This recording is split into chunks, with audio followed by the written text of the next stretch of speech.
In just less than an hour walk, hay ma-experience mo ron harang kanamion nga busay, nga not just one, not two, pero pilang huton it masugog, malinaw nga buslog itubi, agro mas manami pagid, hay bukon it masyado nga mga migro tubi nga kanamion magpaligos ag magbabad. Unlike sa iba nga falls nga hagos magkurupos gon ro ingasog sa sobrang kalamig itubi. Actually, sa ka-relaxing itara nga lugar, hay malisdan kagid magkumbinsi sa imo nga sarili nga mag-uligon once ito ka nagapaligos. Haragali ro pagaligsan nga pinagpala dahil sa kanami ag kaabuit mga busay. Nga matya hindi mo masayran kung siin mapwesto ag magpaligos.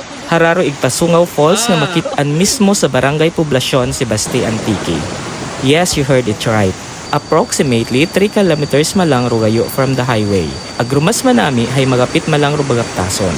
Uwa nga ni kami abuti isang oras nga panaw ag naabot namon ro harang nga busay. Ag basi gusto nyo man ma-experience how majestic this falls is, here's how. Adtugang sa Banwa mismo it Sebasti. Amon nga group ay nag-agi-anay sa munisipyo it Sebasti sa kilid malang Manimora it highway ag nag-inquire kung paalin mag-agto sa Igpasungaw Falls. We were then directed to go to the tourism office sa may market banda malapit sa may Sebasti nga name landmark, and then we were asked to pay 100 pesos per person ag another 500 pesos nga bayad kuno para sa guide para kamon yun nga 5 katawo. 100 pesos for the new, ano ramong ang new release nga ordinance na May. So tapos ang aming site guide is 500 pesos, 5:1. Welcome to Igpasungaw. Ang aming naon So approximately 3 kilometers from Barangay Poblasyon and 1.5 kilometers from Sitio Igpatuyo. Sitio agali mo. The farthest point accessible by motorist way.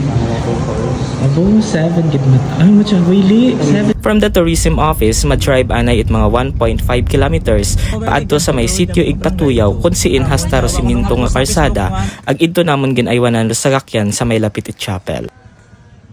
Then nag-umpisa dayon it baktas. Well-maintained ro dagan, bukon it malikot ag mabusog gid ro imo nga mga mata sa kanami it mga view along the way.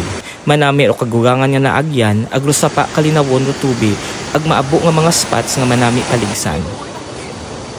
May sangkiri malang nga tugo karon, mahandong ag bukon it ganon kagaoy ro bagaktason.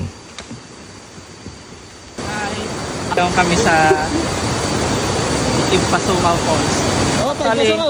Sungaw pa at ananara. Sungaw pa nga. Para Igpa. Sungaw pa nga.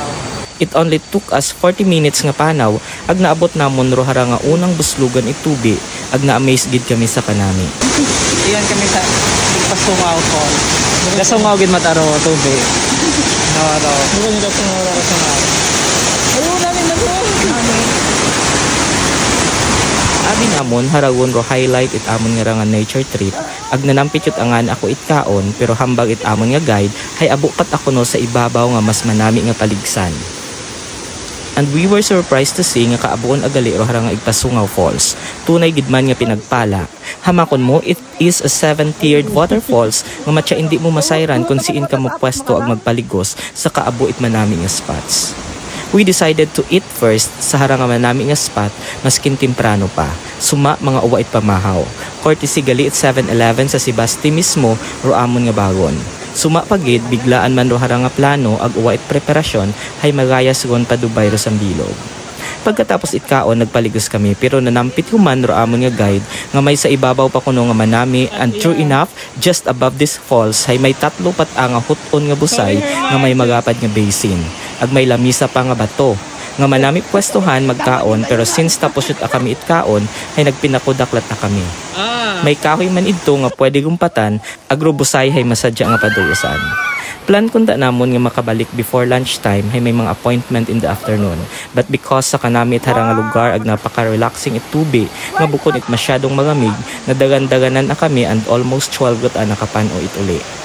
Ngani kung gusto nyo man ma-experience the beauty at Igpasungaw Falls at tugang sa tourism office sa Sebasti, Del Sanda sa pag-assist always ready.